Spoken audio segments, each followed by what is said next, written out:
let me turn that on now. Okay, so we are now recording. So I'll say welcome again, and we're gonna just jump straight in here. So really briefly, this is who I am. My name is Kate. I am the librarian for both the Portland Seminary and the Undergraduate School of Theology. I wear a lot of hats. You can see some of them on this slide.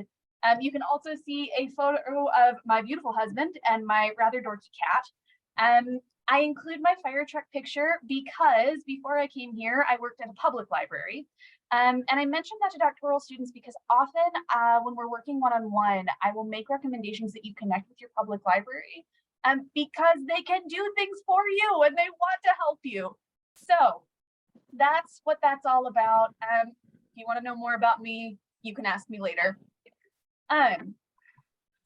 What does a research and instruction librarian do? I get this question a lot, sometimes midway through a presentation, so I've learned to stick it at the front end. So if you think about a library, most people think about our collections first. I collect stuff, and I do. Within my liaison areas, which you saw on the last screen, I'm the person who decides what we collect, purchase, what we keep, all of that. Okay, let's do that. There we go. So I'm also, by dint of that, the person who's most familiar with the resources in my liaison areas. So I'm the one that bought all the theology books, therefore I'm aware of what's in our collection and what's not. I also offer assistance in information and research skills.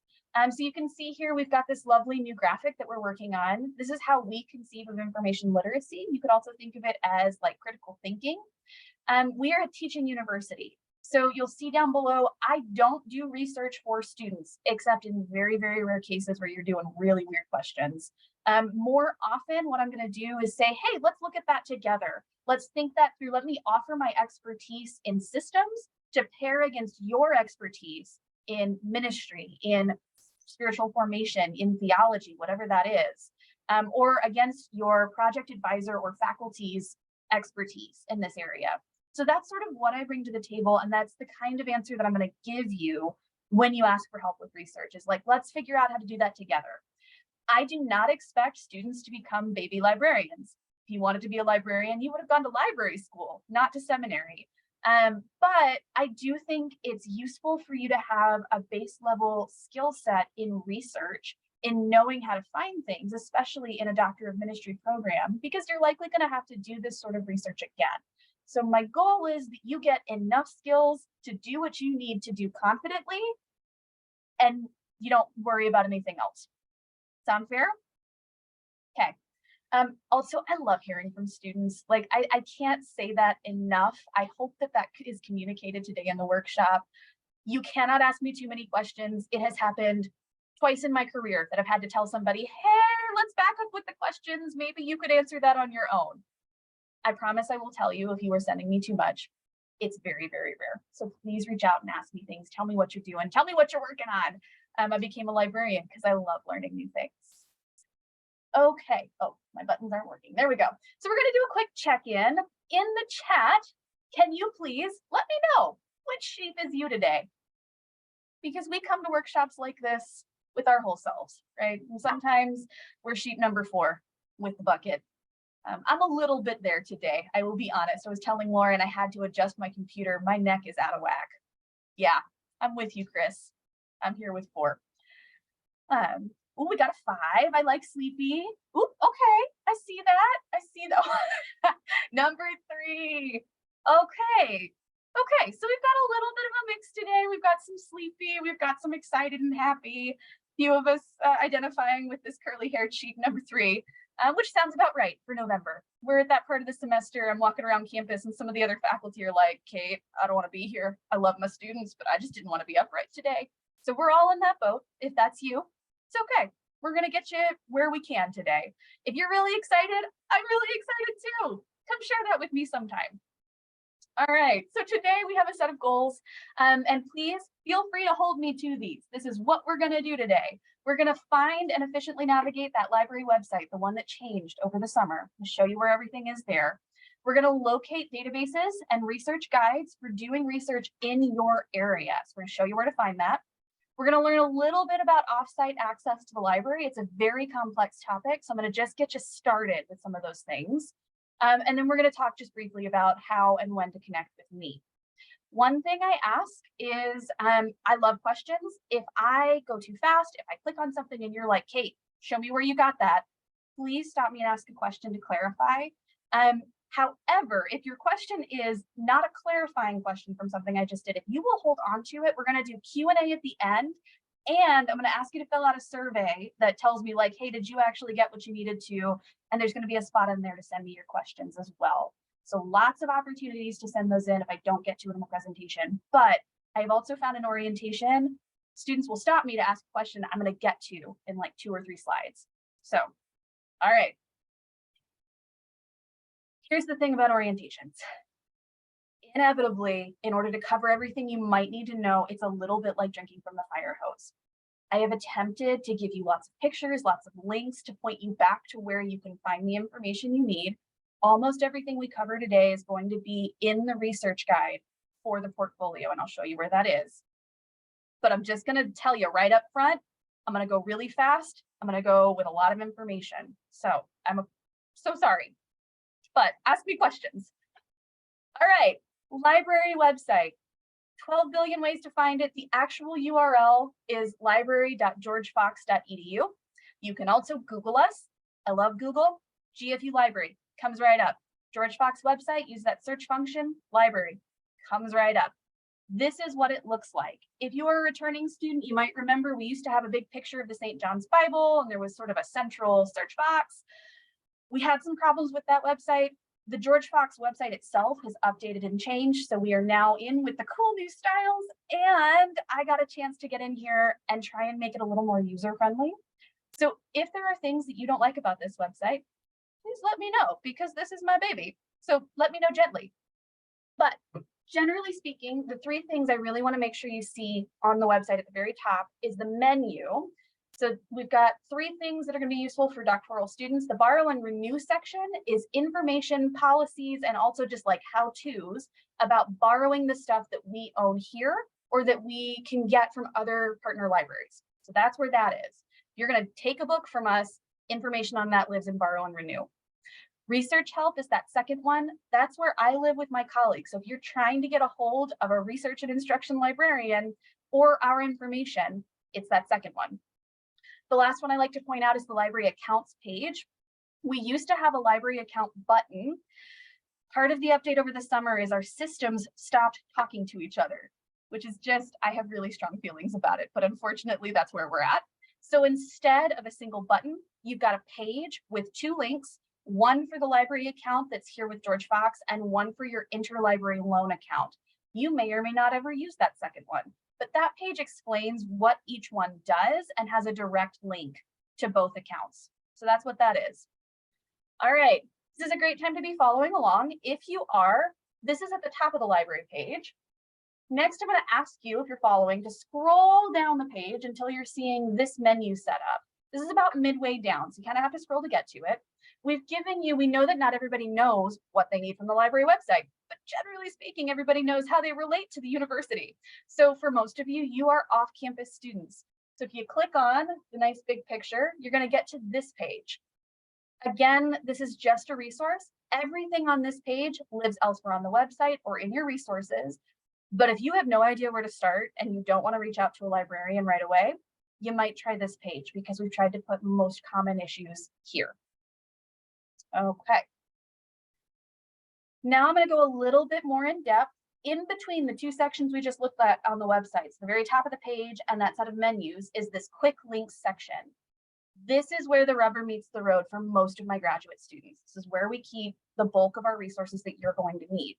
So we're going to go through the top row of these piece by piece. The first button we're going to look at is that databases A to Z button.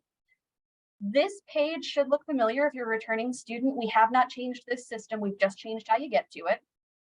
We have 230 some odd databases at this point. I think the number on my screenshot is 226. It changes a little bit every once in a while. You can click that button and just scroll through all 230 some odd databases. If that's your jam, hey, that's cool. Some of us read the dictionary for fun. What I actually recommend you do if you're trying to efficiently find things is use this subjects dropdown. You can see in my screenshot, I've got it pinned to show you how to find the seminary. You will see in the subjects across our system, both the seminary and theology. You're welcome to use either of those. The distinction is theology is typically going to be referring to my undergraduate students who often don't need as much as y'all do. So I do recommend you start with the seminary, but if you want to go toy with what's in the theology guides or in those databases, totally fine. Will absolutely apply to you. But when you click on seminary, it's going to load a page that looks like this. You're going to see my lovely employee photo like all over today. I'm pointing that out right now because underneath my photo, you will always find my contact information. So just something to know, if you see my face, you can reach out to me. You will also see that on all of our subject pages, we've got this lovely best bets box. It's bright blue, it's always at the top. Everything on this page has to be in alphabetical order. I can't get out of that with this system. So we've kind of said, hey, if you're coming here to look, you might not find Oxford reference online in the A to Z list because it's going to be at the bottom. So we've brought those up to the top. So as you're getting started, you'll see, and those will change a little bit throughout the year. I actually think I finally got ProQuest Religion in here the other day, last week. So if you're looking at the live site, it'll look a little bit different. But that's meant to be, hey, if you don't know where to start, we recommend starting with one of these. You'll notice on every single database, there is a description underneath. So we're trying to think about, look, it might be, I hope you're not doing research at 2 in the morning. I understand sometimes that happens. I did that in grad school. So if it's 2 in the morning and you can't get a hold of me to ask where to get started, the description is trying to get you a little further down the road to help you make that determination on your own. So that's that page. All right, so once again, we were on the library website. This is what's underneath that first button, databases A to Z. You are not restricted to using seminary resources only. Many of you are doing topics and questions that really engage with business concepts or leadership concepts. Many of you are doing research that's going to engage with social worker psychology concepts. Check those out, use those recommendations. Come talk to me. We'll talk about that in a minute. I can make recommendations as well, but that's there for you. All right, so if we keep looking, next button in the quick links on the main page of the library website is research guides. This is going to look really similar. It's the exact same platform, so our databases are hosted there and our guides. Research guides are created by research and instruction librarians by the liaisons, so the ones who actually know what's in the collection. We also work with your faculty and your programs to hear like what's being taught, what's being requested of students. We incorporate feedback we get in consultation. So when I work with you one-on-one and I keep hearing nobody can find X button, put a link to it in the research guide. So these are always changing a little bit. They're always being updated. If there's something that you think should be here, let me know. The one that's going to be most useful to you is probably this project portfolio seminary doctoral programs guide. This is, I told you I'd try and give you a one-stop shop because I'm covering a lot of ground today. This is your one-stop shop. It is designed, if I mention it in a workshop, I try to make sure it's in this guide. So it's a little bit of a chunky boy. Very sorry for that, but it is organized. If you look through the tabs, I've got some that are just about research help and strategies. Hey, it's been a little bit since I've done this, or I'm not getting where I think I should be with my research. Stuff there for you. We've got a link to the library website. So, I recommend a lot of students, if you're into bookmarking, the research guide is a great page to bookmark because it'll get you the links to the resources, and I've given you a link to the library website there. And then everything else on here is broken down by source type. So I've given you reference sources, preliminary research, books, articles, dissertations, commentaries, all in this guide. What's nice about a research guide that I can't do with the databases page is I can put them in whatever order I want, and I can give you additional description. So I can say, hey, I'm assuming you're on this page because you're a seminary student. As a seminary student, you really want to focus on these aspects of these tools. Here's what I would use this for. So that's what that is. You'll notice there are several other seminary guides in the bucket. There's a single one down here at the bottom that I can't see because my little share thing is popping up.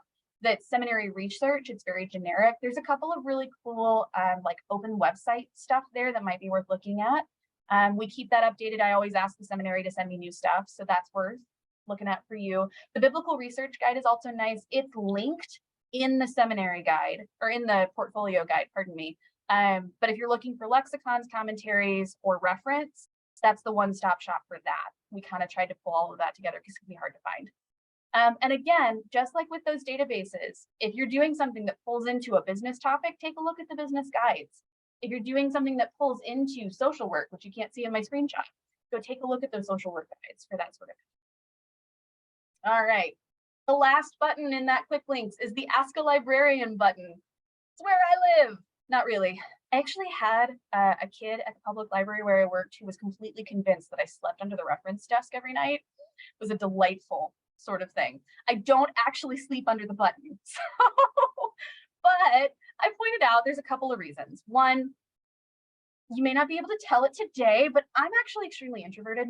There are times when I do not want to talk to a human. I just want to send my question in and please just tell me without having to talk. If that's you, this form is here for you. Send it into the void. A librarian will get back to you. We respect that. This is also a better choice if you need a quick answer. So I know absolutely none of you are going to be doing your research the night before something is due. But you know, if you happen to have a friend in the program who finds themselves in that situation and they come to you for wise advice, this form goes to a central system that is monitored by the library team until 9 p.m. Monday through Thursday and over the weekends. We're actually on call. I'm on call on Monday nights and on the third weekend of the month. We will respond to this typically within an hour or two in the evenings. And then over the weekend, we say within about 8 hours, we should get a response from a librarian. Sometimes the response from the librarian, if it's a really complex question, is going to be, I think you should take a look in these databases and also make a research appointment with Kate. You may get that back, but the goal is to always give you at least something. Hey, I'm really not sure, I'm a little bit lost, but as a librarian, as an expert in systems, here's how I would go about that. So you have to know that you're going to get from answers from my colleagues. We are all perfectly equipped to answer reference questions across the spectrum because, again, my expertise is not in theology. I've got a little bit, but not a ton. My expertise is in the library. So that's available to you as well. And again, you've got all of our contact information from that button. So if you can't remember how to find me, you can click the button and use the links to find the librarian. Okay, that was a lot. Are we doing okay? Are we keeping up? Awesome. So we're going to take a look at a few more details. So I told you we talk about offsite access. Show of hands, actually I can't see many of you. I'm going to assume, because generally speaking, your programs, y'all are not local to Portland. Is that fair? Yeah, okay. So there are a couple of ways that we serve offsite students. One thing to know, one of the distinctives about George Fox University, we were one of the first university libraries in our area to fully engage with ebook collections. So we've been buying ebooks for much longer than our partner libraries have been.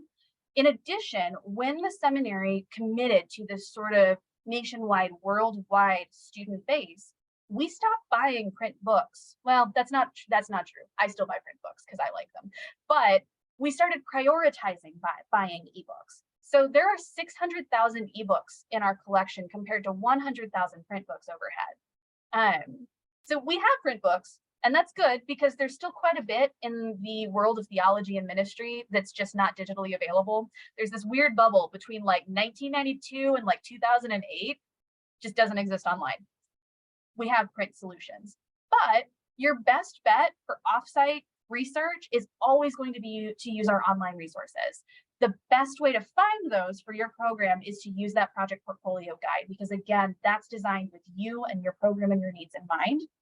But the library website is your portal to all of them. If you find yourself looking for print materials because you're in that weird bubble and it just doesn't exist online, the one thing I'd love for you to remember is that I'd love for you to reach out to me directly, because depending on where you're living, your best option might be for me to mail you the copy that we have in our collection, or for us to do a Summit or ILL request and send it to you in the mail. I might recommend that you look at your local public library options or your local university library options. We might recommend that you use the ATLA reciprocal borrowing program. There's just a lot of ways that we have tried to pull together a toolkit to get you access to what you need in the most convenient and cost-effective way possible. And depending on where you are and depending on what you're looking for, my answer may vary. So here's a whole bunch of resources in your guide. that you can take a look at. You are perfectly empowered to try and make that determination on your own. But also, please don't hesitate to send me an email and go, Kate, I have 6 books that I need and they're not available online. Help me figure out my best options. I would love to have that conversation with you. Your Find Books and eBooks page on the guide consists of a whole bunch of policy information, but also video and written instructions for finding books in the library search and requesting them. So that's available to you. And I've given you a little bit of information at the bottom of that guide about using local libraries, because sometimes that is your most convenient option. I am never going to foist my responsibility as your librarian off onto another person, but if it's going to save you time and money to go pick up a book at your local public library, I am going to recommend that to you, because nobody has time for some of our wait times and our processes. So, okay. Let's talk about that library search tool. So if you were following along and you opened up the library website, at the very top of our page is this lovely kind of gray box that we've titled Library Search. We labeled it that way because we don't expect people to know what our tools are called, but you'll notice search in Primo. If you open it up and run a search, you'll see a Primo logo. That's what the tool is called. It's just the name of the product. What I do want you to remember about Library Search or Primo is that it is not a search engine and it is not a library catalog. It is a discovery tool. Only library jargon that I'm going to require you to come away with. Here's why. Primo's job is not to help you locate something efficiently. Primo's job is to help you decide whether or not we have something that answers your question. It's literally helping you discover materials. So if you're working and let's say you found an excellent entry in the Oxford Encyclopedia of the Bible and Ethics, and you're following up on a bibliography, you've got a citation and you want to know, Kate, does the library have that book? Take that citation, pop it into library search, super effective, super efficient, great way to search. If, however, you're thinking about your topic and you're like, I really want to know what's the best practice for churches when they're trying to engage leadership initiatives, I don't recommend that you search for that in library search. I grew up on the Gulf Coast in the Houston area, got a little bit of a twang in my voice, and they would go out shrimping. And to shrimp, you throw a real fine net out in the water and you pull it up and you get a lot of shrimp, but you also get a lot of flotsam, you know, old boots and kelp and seaweed and all sorts of things. Searching in Primo can sometimes be like going shrimping. Sometimes that's a good thing because you just want to see like, hey, what exists in the world? Sometimes it's really frustrating. So if you're doing topical research, that's why we point out to you those databases A to Z. So something like Atla Religion Database is going to only hold religious studies resources, studies for ministry. And so when you search in there, it's sort of, to continue my fishing metaphor, it's the difference between going out into the Gulf Coast and just pulling up whatever we can and going to a pond that you know is stocked with trout to find a trout, right? Do trout go in? I really should actually follow up on that. I don't know if you put trout in a pond. Okay, librarian moments, something I'll learn today later. But that's what that is. I do recommend, because you are graduate students, if you are doing anything other than a known item search, that you don't just search here, go ahead and use this advanced search link below. It's going to open a page that looks like this. And this is why I like it, because it's going to give you a lot more fine level control over what you're searching. You'll see it's already set up for Boolean combinations, which we can talk about if you don't know what that means. It's the and or not. It's also going to give you options to scope what you're searching through. You can search through everything in Primo. Hey, tell me what's out there. You can only look for things that are held by George Fox University. You can only look for articles. Not my most efficient search, sometimes useful. Or you could look just at things that are in George Fox and Summit. If you want to talk about when you would use those, would love to have that conversation with you. The other thing I like to point out to off-campus students is this material type dropdown. There is an option here to restrict your results only to ebooks. So if you know you're looking for book coverage of a topic, but you don't want to baff with us mailing you a copy of something, that ebook filter can be really, really useful. All right, when you run an advanced search in Primo, this is what it looks like. One of the changes this summer is they made this collapsing box for the search criteria. I don't know why they did it. I'm trying to undo it. I'm having limited success. So just know when you run your search, you may need to pop, if you click that search criteria or the caret key, it'll open that search box back up for you so you can edit it and make iterations. You've also got your filters along the side here. Just like Amazon, just like online shopping, anything else you do on a website that filters, this is available to you. They're actually pretty effective. Keep in mind, this is a discovery tool. It is not a database in and of itself. It is not a search engine. It's having to pull, we have 230 some odd databases, about 215 of those are indexed here, along with our catalog and the catalogs from our 37 partner libraries in the Pacific Northwest. All of those systems pulled together, it's a little bit like playing whack-a-mole every day with the system. There's always something that's not quite connected, right? So just keep in mind, if you put a filter on and it seems to do something funky, you might need to try a different way of searching, or you might need to reach out to me, because sometimes the system does unexpected things. And we just go, okay, thank you, Primo. Let's try that again. So apologies in advance. And again, that's why I tend to push graduate students into the databases where you're using a single dedicated tool. All right, really briefly, this is what a print record looks like. So I get to this by clicking on the title and a result. I can see it will format a citation for you. I don't recommend relying on this to form a works cited page or a references page. But if you just need really quickly to grab the information that's pertinent and save it somewhere so you can find it again, really effective tool. There is a permalink here. This is the other way that you can save this resource. If you're doing research and you want to come back to this page exactly, that permalink is a really great option. When you decide that you want to request a print item, you'll use this get it section. You do need to sign in. Once you sign in, you'll see these options. It'll either say Summit request, ILL request, or just place request if it's here locally. And there's a form that opens that you can fill out. Down below that Get It section, there's always going to be a details page. If you have used libraries in the last 30 years or so, this is that traditional library record. So title, author, subject terms. Our books will always show you the table of contents and a brief summary, trying to help you get an idea of whether or not it's worth it to request something, whether or not it's worth it to follow up on something.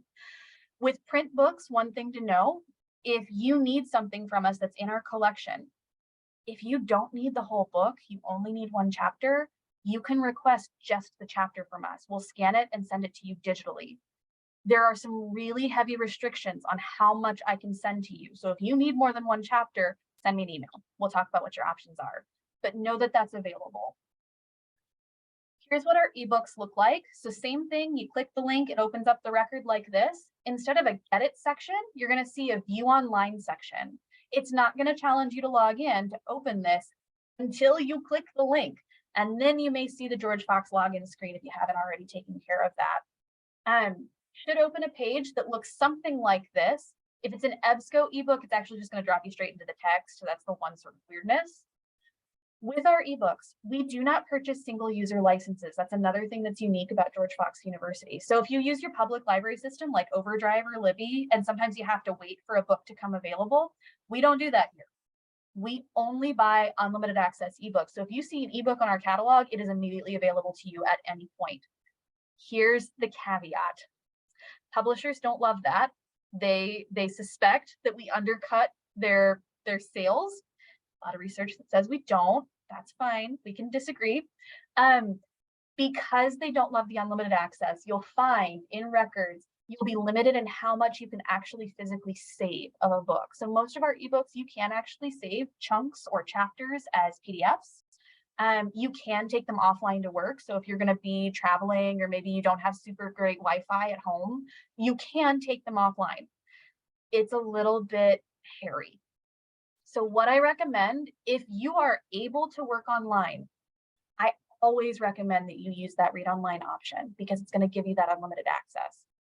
If you need to work offline and the save PDF sections is not working for you, you want to take the whole book down, please send me an email. System that you use for that, it's fine. It has a steep learning curve, and I want to walk you through that when you need it. So, okay. Transitioning just a little bit, I love Google.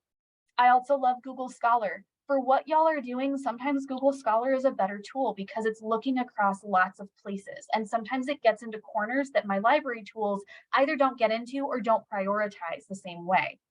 I love running searches in a library database or in Primo and running the same exact search in Google Scholar because sometimes I will find unique things either way. It's a great way to compare results.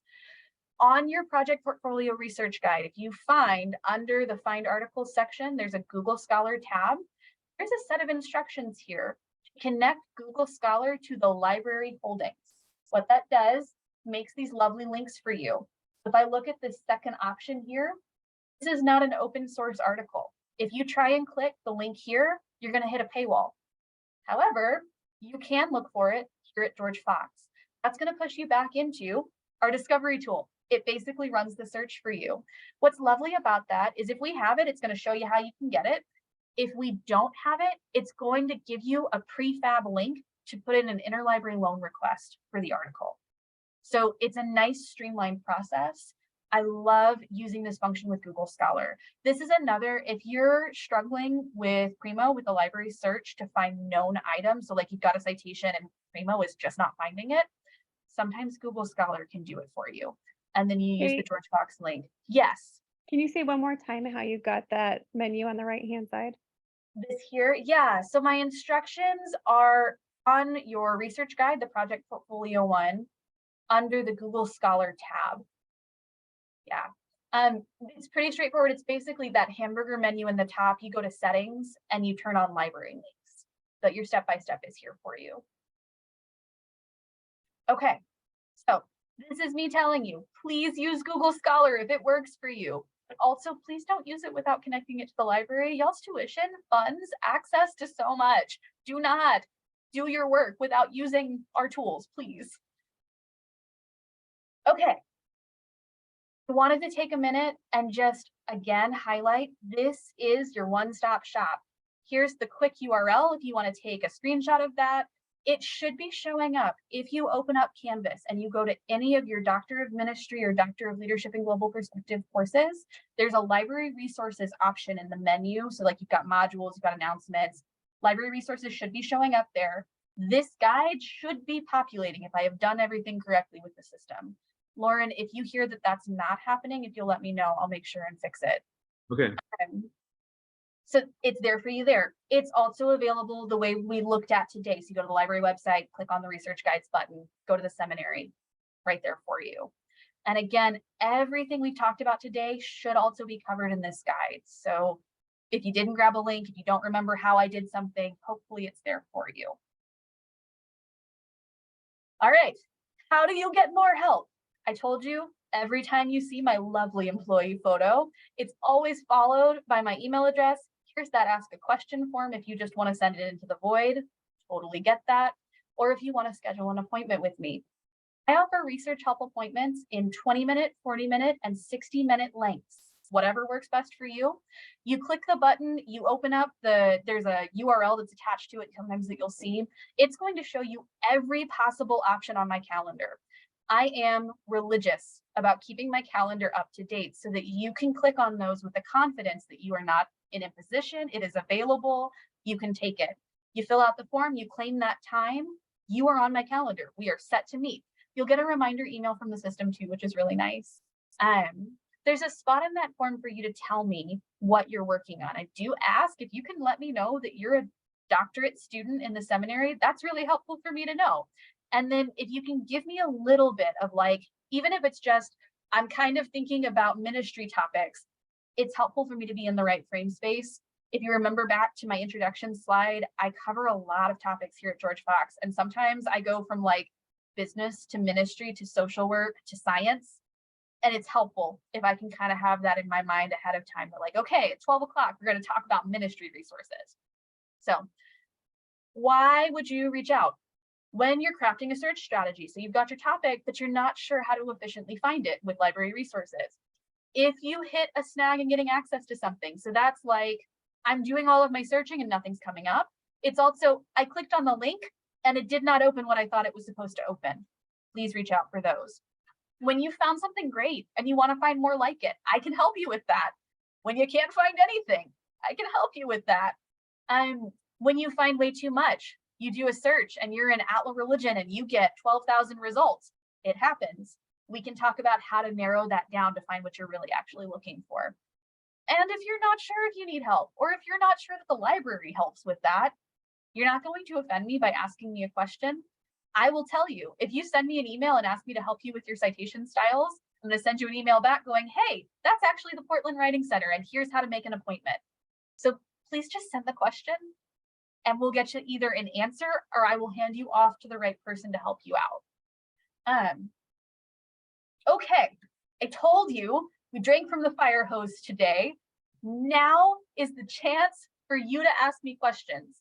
I'm going to see if I can grab, of course I cannot. I'm gonna stop sharing actually for just a second, because I do want to go ahead and put the link to the, oh, I'm sorry, y'all. Zoom always moves my controls around. I'm gonna put the link to the survey in the chat. And I'm gonna go ahead and turn off the recording so that if you have questions,